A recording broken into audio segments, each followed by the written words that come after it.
Hi guys, welcome back to the channel. So आज अपन review करने वाले हैं न्यू बजाज पल्सर 125। आजकल आपको 125 सीसी के सेगमेंट में इतने सारे प्रोडक्ट्स मिलते हैं, रेडा 125, एक्सट्रीम 125, एसपी 125, और अब आपको ये भी अपडेटेड मिलने वाली है। सो क्या क्या अपडेट्स हैं अभी अपन इसके बारे में बात करेंगे, and also we will talk about क्या आपको इसको लेना चाहिए, ये कंपटीशन से कैसा कंपेयर होती है। So before we start, special thanks to frontier Bajaj for helping me out. अगर आपको बजाज का कोई प्रोडक्ट देखना है, शोरूम की सारी कॉन्टैक्ट डिटेल्स आपको डिस्क्रिप्शन में मिल जाएंगी, you can contact them. Let's start with the video. Start करते हैं आज का वीडियो। सबसे पहले मैं आपको न्यू बजाज पल्सर 125 का प्राइस बता देता हूँ। सो ये स्टार्ट होती है from 89,000 rupees and goes till 92,000 rupees एक शोरूम। आज अपने पास स्प्लिट सीट वेरिएंट है। अगर आपको सिंगल सीट चाहिए तो उसका प्राइस कम है, नियॉन का भी प्राइस कम है। सो वो एक चीज़ है। Compare to the previous version, इस गाड़ी का प्राइस 3,500 रुपये इंक्रीज हो गया है, which according to me is not a bad number, because काफ़ी सारे अपडेट्स भी हैं। और क्या क्या अपडेट्स हैं, चलिए अब उसके बारे में बात करते हैं। सबसे पहले अगर इस गाड़ी के डिज़ाइन के बारे में बात की जाए, डिज़ाइन आपको काफ़ी सिमिलर फील होने वाला है, बट सिमिलर होते हुए काफ़ी अच्छे तरीके से इसको अपडेट किया गया है। और ये काफ़ी अच्छी बात है, बिकॉज बजाज के साथ एक चीज़ है कि इन लोग अगर ज़्यादा चेंजेस करते हैं तो इनकी गाड़ी की अपील ख़त्म हो जाती है। सो कम चेंजेस करते हुए इस डिज़ाइन को रिफ़्रेश किया गया है, जो कि एक बढ़िया बात है। और फ्रंट से अपन स्टार्ट करते हैं। सो फ्रंट आप देखिए, अगर आप एकदम से देखोगे ना तो ज़्यादा डिफरेंस तो फील नहीं होगा, बट सटल अपडेट्स हैं जिसकी वजह से अब ये गाड़ी ज़्यादा बेटर दिख रही है। फ्रंट में आपको सबसे पहले अब फुल एलईडी हेडलाइट मिलेगी। यहाँ पे DRL है, then we have the full LED headlight, and also अब आपको एलईडी टर्न सिग्नल मिलेगा। सो ये हेडलाइट को अपडेट करना भी यार एक बड़ी बात है, बिकॉज पल्सर की headlight it's an iconic thing. So iconic चीज़ों को अपडेट करना इतनी आसान चीज़ नहीं है, बट बजाज ने इसको अच्छे तरीके से किया है। और अब आपको यहाँ पे फुल एलईडी हेडलाइट मिलेगी, एलईडी टर्न सिग्नल मिलेगा। उसके बाद यहाँ पे वाइज़र दिया गया है। फ्रंट में नॉर्मल टेलीस्कोपिक सस्पेंशन और पीछे की तरफ अपने पास नॉर्मल शॉक्स हैं। फ्रंट में disc brake with combi braking system. So अगर आप सिर्फ रियर ब्रेक को अप्लाई करेंगे, आगे और पीछे दोनों के ब्रेक्स अप्लाई होने वाले हैं। रियर में ड्रम ब्रेक दिया गया है। उसके बाद अलॉयस का डिज़ाइन भी काफ़ी अच्छा लगता है। फ्रंट में 80 सेक्शन का टायर है, and then we have the certain design details. पहले से अगर आप कंपेयर करेंगे, अब आपको यहाँ पे अपडेटेड ग्राफिक्स, अपडेटेड कलर्स, ये सब चीज़ें भी मिलने वाली हैं, जिसकी वजह से अब ये मोटरसाइकिल ज़्यादा फ्रेश दिखेगी, ज़्यादा नई दिखेगी। यहाँ पे ये हल्का सा काउल भी दिया गया है। अब इसकी फिनिशिंग मेरे को थोड़ी सी वीक लगी। मेरे को ऐसा लगा कि इसको थोड़ा बेटर तरीके से लगाना चाहिए था, बिकॉज बहुत ज़्यादा फ्लेक्स हो रहा है। सो वो एक चीज़ है। बाकी अच्छा डिज़ाइन है, अच्छी लगती है। और ये मोटरसाइकिल ना काफ़ी मस्कुलर भी दिखती है, जो कि एक USP है इस मोटरसाइकिल का। एंड अब अपन आते हैं इस गाड़ी के इंजन की तरफ। सो इंजन में कोई भी चेंजेस नहीं है। ये 124.4 सीसी का air cooled single cylinder engine है। प्रोड्यूस करता है 11.8 horsepower and 10.8 newton metre का टॉर्क। पावर डिलीवरी वगैरह कैसी है अभी अपन उसके बारे में बात करेंगे। बाकी यहाँ पे kick start, then we have this cowl, जिसकी वजह से एक कंप्लीट लुक आता है। उसके बाद एग्जॉस्ट नोट कैसा है अभी मैं आपको सुनाऊंगा। सेंटर स्टैंड भी दिया गया है, और यहाँ पे ये carbon fibre kind of graphics दिए गए हैं। 125 का बैज, यहाँ पे पल्सर का बैज। अब अपन आते हैं इस गाड़ी के फ्यूल टैंक की तरफ। सो यहाँ पे कंपेयर टू द कंपटीशन आपको ज़्यादा बड़ा फ्यूल टैंक मिलता है। ये 15 लीटर का है। सो वो एक बढ़िया चीज़ है। और यहाँ पे ये कॉम्बी ब्रेकिंग का system, then we have this kill switch, start करने के लिए ये आपको अपडेटेड मिलता है। So we have this mode button, ये फोकस कर रहा है नहीं कर रहा है, यस। सो ये है इसका मोड बटन, जिससे आप इसको पूरा कंट्रोल कर पाएंगे। Then we have this horn, horn भी बढ़िया साउंड करता है। उसके बाद अगर आप यहाँ पे देखेंगे तो एक USB चार्जिंग पॉइंट दिया गया है। तो यहाँ पे अपने पास एक USB चार्जिंग पॉइंट है, जहाँ से आप फ़ोन वगैरह चार्ज कर पाएंगे। नाउ अपन आते हैं इस गाड़ी के इंस्ट्रूमेंट क्लस्टर की तरफ। सो ये पूरा डिजिटल है। इसमें आपको tachometer, time, then we have trip A, trip B, यहाँ पे ब्लूटूथ कनेक्टिविटी। सो आपको कॉल अलर्ट्स, मैसेज अलर्ट्स, ये सब मिल जाएगा। उसके बाद instant fuel economy, average fuel economy, ये सब चीज़ें हैं। टर्न बाय टर्न नेविगेशन नहीं है। ऑल्सो यहाँ पे गियर पोजीशन इंडिकेटर नहीं है, जो कि मेरे को लगता है कि देना चाहिए था। सो वो एक चीज़ है। और इसकी मेरे को ब्राइटनेस भी हल्की कम लगी। जैसे अगर आप अभी देखेंगे तो ब्राइटनेस उतनी ज़्यादा नहीं है, सो थोड़ा बेटर हो सकता था। बाकी चाबी वगैरह सेम है। यहाँ पे ये silver finishing, tank grip with the split seat, आपको स्प्लिट सीट सेटअप मिलता है। सो राइडर और पिलियन दोनों के लिए अच्छा एरिया है। राइडर भी आराम से बैठेगा, पिलियन भी आराम से बैठेगा, कुशनिंग भी अच्छी है, यहाँ पे ग्रैब रेल्स। और अपन आते हैं इस गाड़ी के रियर लुक की तरफ। रियर से भी आप देखिए शार्प डिज़ाइन है, रियर में ज़्यादा चेंजेस नहीं है, it's very similar to the previous version. So यहाँ पे अपने पास LED टेल लाइट है विच इज़ वेरी आइकॉनिक, मतलब इसको हम लोग बचपन से देखते आ रहे हैं और बहुत ही बढ़िया दिखती है। बाकी अब आपको यहाँ पे LED टर्न सिग्नल मिलेगा। उसके बाद यहाँ पे टायर होगा। रियर टायर के प्रोफाइल के बारे में बात की जाए, so where is the profile. जैसे ही प्रोफाइल दिखाने आता हूँ प्रोफाइल छुप जाता है। आई मैं आपको नीचे बता दूंगा, या फिर अगर मेरे को दिखेगा, yes it's a 100 section tyre. So पीछे की तरफ आपको 100 सेक्शन का टायर मिलेगा। बाकी एग्जॉस्ट नोट आई मैं आपको सुना रहा हूँ। और इस तरफ आएँ तो टो एंड हील शिफ्टर है, side stand cut off sensor है, यहाँ पे sari guard, fully covered chain है। सो पहले सब आपको यहाँ पे फ्रंट में थोड़े अपडेट्स मिलेंगे और रिवाइज स्टाइलिंग है, गाड़ी ज़्यादा बेटर दिखती है, नए ग्राफिक्स, नए कलर्स, ये सब चीज़ें हैं। बाकी अब एक काम करता हूँ, आपको इसका एग्जॉस्ट नोट सुनाता हूँ and then will ride it.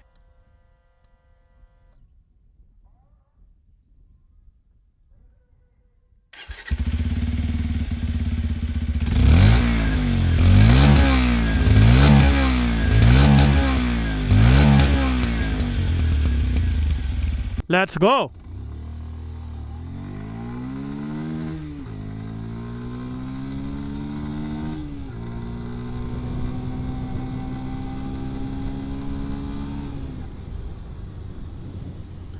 Start करते हैं इसके इंजन से। So one thing that I really like about this motorcycle is the big bike feel. अगर आप इसको रेडर या फिर एक्सट्रीम से कंपेयर करेंगे, one thing that totally stands out about this motorcycle is the big bike feel. जिस तरीके से पावर आती है, जो इस गाड़ी का साइज़ है और जो आपको यहाँ पे स्पेस मिलता है, एक जो बड़ी बाइक का फील है, the tank size, the handlebar. So ये चीज़ मेरे को काफ़ी अच्छी लगती है कि अगर आपको 125 सीसी की मोटरसाइकिल में एक बड़ी बाइक का फील चाहिए, एक बड़ी मोटरसाइकिल, मस्कुलर मोटरसाइकिल का फील चाहिए, तो वो आपको यहाँ पे मिलने वाला है। And that according to me is the biggest USP of this motorcycle. ये यूएसपी आपको और कोई मोटरसाइकिल में नहीं मिलेगा। हल्का सा आपको SP 125 में मिल जाता है, बट इतना मतलब इतना बड़ा बाइक का फील उतना वहाँ पे भी नहीं है। सो वो एक बढ़िया चीज़ है। और स्टार्ट करते हैं इसके इंजन से। So right from the start the pickup is very good. After that the mid range is very torquey. So mid range में आपको बढ़िया पावर मिलती है। अब टॉप एंड डिसेंट है, टॉप एंड में उतनी पावर नहीं है, इंजन फ्रीली रेव करता है, but top and is kind of okay. So main power आपको इनिशियल और मिड रेंज में मिलेगी and the power delivery is good. Engine एकदम फ्रीली रेव करता है। इन टर्म्स ऑफ रिफाइनमेंट कोई भी वाइब्रेशन वगैरह नहीं है। सो इंजन एकदम स्मूथ है, एकदम रिफाइंड है, जो कि एक बढ़िया बात है। और हीटिंग वगैरह के मामले में भी दिक्कत नहीं है। 125 सीसी की मोटरसाइकिल है, सो हीटिंग वगैरह के मामले में दिक्कत नहीं है। And compare to other motorcycles in this segment, इस मोटरसाइकिल में आपको ज़्यादा पावर मिलती है। दूसरी मोटरसाइकिल्स में ज़्यादा टॉर्क है, but here we have more power, जिसकी वजह से आपको ज़्यादा फ्री रेविंग नेचर मिलता है, ज़्यादा एफर्टलेसली ये मोटरसाइकिल एक्सलरेट करती है, जो कि एक बढ़िया बात है। सो इंजन इज़ वेरी गुड, बड़ी बाइक का फील है, साउंड वगैरह भी अच्छा आता है। नाउ अपन आते हैं इस गाड़ी के गियरबॉक्स की तरफ। सबसे पहले the clutch is a little hard compared to Xtreme and Raider. ये हल्का सा हैवी है, सो वो एक चीज़ है, बट आज सच आपको दिक्कत वगैरह फील नहीं होने वाली है।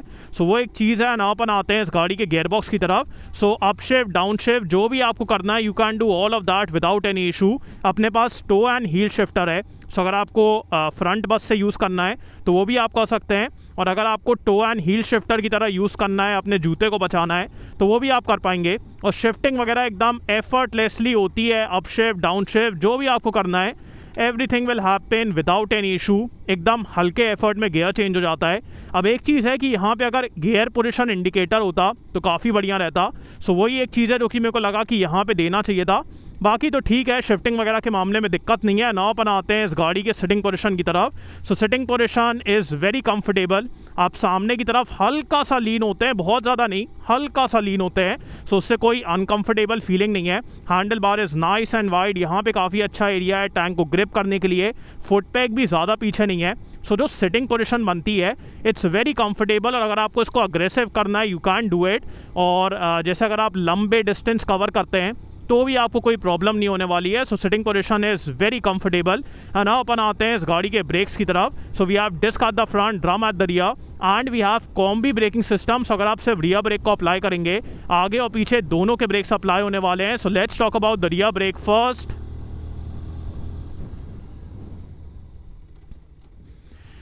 Rear is okay, combi breaking है। सो जैसे ही आप ब्रेक लगाते हैं, आगे और पीछे दोनों के ब्रेक्स अप्लाई होते हैं। सो ठीक है, मतलब डिसेंट ब्रेकिंग है। उतना मेरे को अच्छी ब्रेकिंग फील नहीं हुई, मतलब कंसिडरिंग कि फ्रंट का भी अप्लाई हो रहा है और रियर का भी अप्लाई हो रहा है, तो उतनी अग्रेसिव मेरे को ब्रेकिंग फील नहीं हुई। मेरे को ऐसा लगा कि डिसेंट ब्रेकिंग है। सो स्टेबल तरीके से गाड़ी रुकी, but the braking could have been better. है ना, अपन आते हैं इस गाड़ी के फ्रंट ब्रेक की तरफ। Front is also decent. एक चीज़ है, पता नहीं क्यों मेरे को ऐसा लग रहा है कि देयर इज़ एन ऑब्स्ट्रक्शन। जैसे ही मैं ब्रेक को अप्लाई करता हूँ, मेरे को इमीडिएट फील नहीं मिलता है। मेरे को ऐसा लगता है कि कोई चीज़ बीच में आ रही है। सो वो एक चीज़ को थोड़ा बेटर करना चाहिए, जो कि आजकल की मोटरसाइकिल्स में बेटर है, बट यहाँ पे उतना अच्छा नहीं है। सो हल्का सा रेजिस्टेंस है, but apart from that the stopping power and all is good. And for everyday riding आपको कोई दिक्कत फील नहीं होने वाली है। सो वो एक बढ़िया बात है। And now let's take a corner here.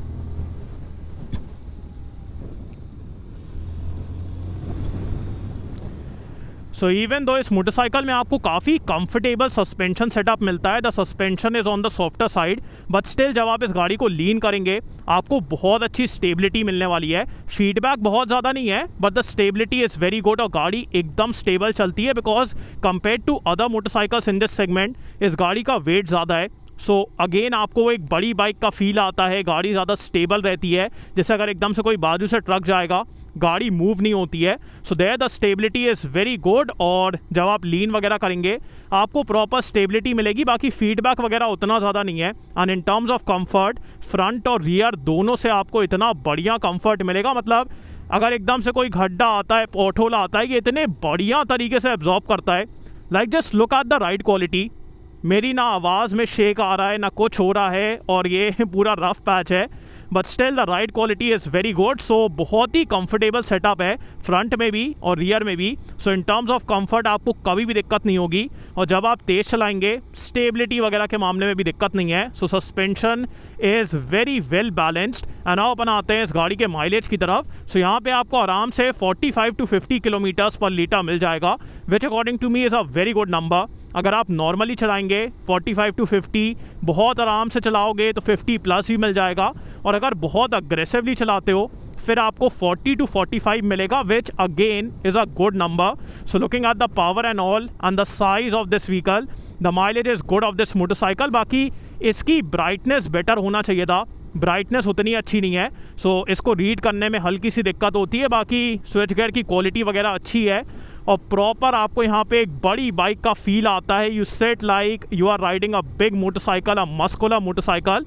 और पावर वगैरह भी बढ़िया है। बाकी अब बात करते हैं वर्डिक्ट के बारे में। Now let's talk about should you buy this motorcycle or not. But उससे पहले जिस तरीके से बजाज ने इस मोटरसाइकिल को अपडेट किया है, I feel they have done a very good job, because जब भी ऐसे कोई आइकॉनिक डिज़ाइन को अपडेट किया जाता है, ज़्यादातर लोगों को पसंद नहीं आता है, बट जिस तरीके से बजाज ने किया है, they have done it in a very subtle way, और बाइक काफ़ी अच्छी लग रही है। अब इस सेगमेंट में आपको मल्टीपल प्रोडक्ट्स मिलते हैं, P125, NS125, रेडा 125, SP 125, उसके बाद एक्सट्रीम 125।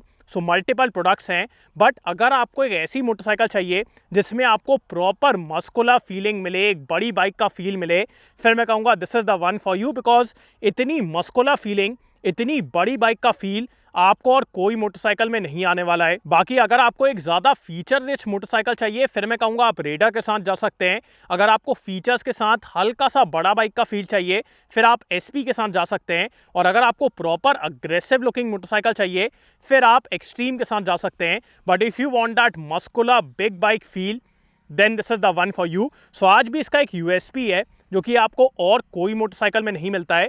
बाकी चलाने में अच्छी है, और अब ये ज़्यादा बेटर भी दिखती है। सो आपको ये मोटरसाइकिल कैसी लगी मेरे को कमेंट से बताएं। So thanks for watching guys, hope you like this video. इसको लाइक कर देना, सब्सक्राइब करना, बेल आइकन दबा देना, एंड कमेंट डाउन बिलो आपको कैसा लगा। So next video, bye.